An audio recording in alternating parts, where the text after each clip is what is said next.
Hi everyone, it's Rachel from Sweet and Simple Home, and today I have some ideas that will hopefully inspire you to use what you already have this Christmas to decorate. So I'm sharing these ideas in part to hopefully inspire you in your Christmas decorating and also to participate with the DIY Mommy and her collab, the DIY and Decor Challenge. After you're done watching my video, I hope you will go visit Christina. I love her content. She is one of the most inspiring people here on YouTube when it comes to crafting and decorating and being creative. So I hope you'll go check out the playlist that I've linked down below. So I've upcycled 6 different things in my home to use in my Christmas decor, and all of this was no spend, which is my favorite way to decorate.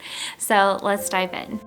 Out at a rummage sale, I found a box full of vintage Christmas ornaments, and I loved all the colors except these blue ornaments. I have nothing against blue, it's just not my favorite color at Christmas time. So when I shared my haul with you guys, a few of you commented that you can actually just wash off the blue paint on these old glass ornaments. I had no idea that was even possible. So I put all of the Christmas balls in a bowl with water, just let them soak for about an hour, and all the paint literally just floated to the top and came off of the balls.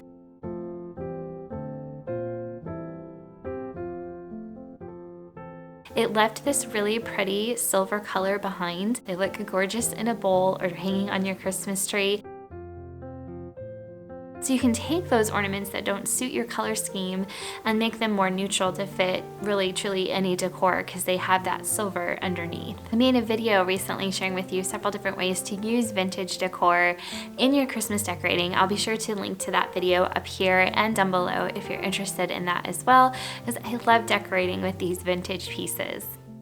I got this wreath from Target last year with some birthday money, and at first I really loved it, but this year when I pulled it out, the love was gone. So I had the idea, why not try to tone down the green with a little bit of white paint, make it look like it was frosted or something in the snow. So all I did was take a little paintbrush and a little white paint and brush gently against the edges of all these little wooden pieces that make up this wreath.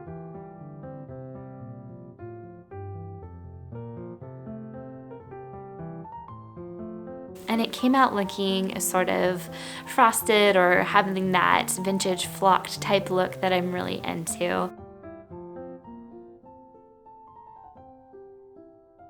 And I hung it here on my chalkboard in my kitchen. It looks absolutely perfect here, and because of that white that I added, it stands out more against the black of this old chalkboard. After I added the wreath to this area of my kitchen, it's sort of my baking area, I wanted to find something else to add, but I didn't have a lot of decor left in my stash. So I pulled out a little jar and added a little bit of Christmas twine and a jingle bell and a little piece of Christmas garland that I cut off an old garland, and voila, I have this really cute little festive jar. And I popped this little vintage style bottle brush candy cane inside at an angle, and to me this totally finishes off this area. Sometimes it takes just that little touch of Christmas to take something from being not Christmas to totally festive. So there were a few things that I was really tempted to get rid of this Christmas season. One was those blue balls that I talked about already, and the other was this little scene that I made last year. When I pulled it out of storage, it was kind of broken, but also I found myself not really drawn to the way that I made it. It seemed a little off to me. I went ahead and removed all the things that didn't quite fit my style and sort of adjusted the things that did. I had this little red cardinal that I picked up at a garage sale for like 10 cents or something like that, because I'm really into this bright red look at Christmas, contrasting white. So believe it or not, I actually saved all the little bits that I trimmed off from making a DIY earlier this month. I made a Christmas tree from an old sweater, and all those little sweater bits looked to me like the perfect material for making a little nest for a bird. So I tucked in all those little bits just with some hot glue, added the cardinal and a few extra little pieces, and all of a sudden it was exactly the kind of thing that I love. So all it took was a little tweaking for me to totally fall in love with this piece again.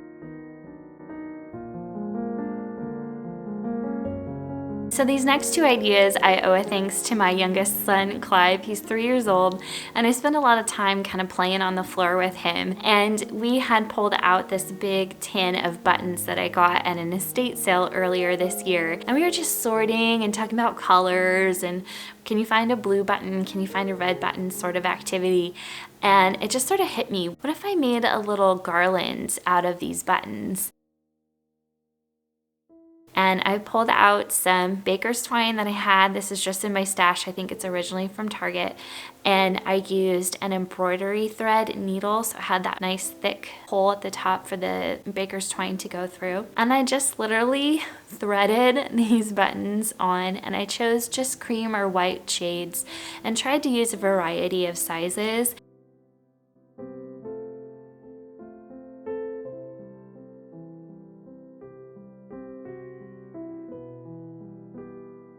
And I hung it up here in my living room. It's so simple, so adorable.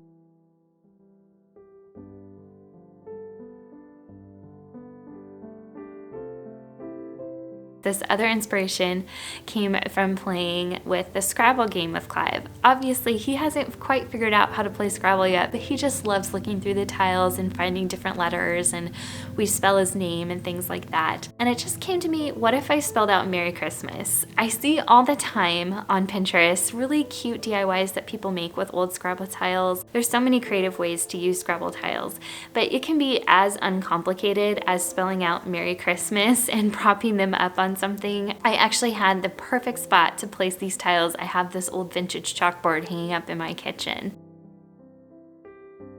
You can use the little wooden plaques that the Scrabble game has to spell out rejoice or peace, or line up a couple and do peace on earth, Merry Christmas, Happy Holidays. I hope you guys are inspired to take what you have and use it in your home in new ways to decorate for Christmas.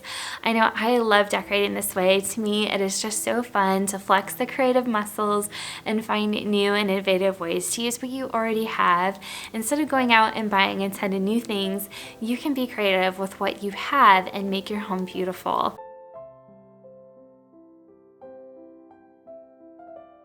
Thank you so much for watching. I hope you guys enjoyed seeing all these ideas, and hopefully you feel inspired and invigorated to use what you have to decorate for Christmas.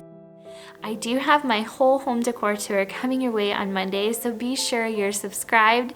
Thank you to Christina for hosting this collaboration. It is always such a joy to participate. I love this collaboration, and I can't wait to see what everyone else has to share today. So take care, everyone. I will see you Monday for my decor tour.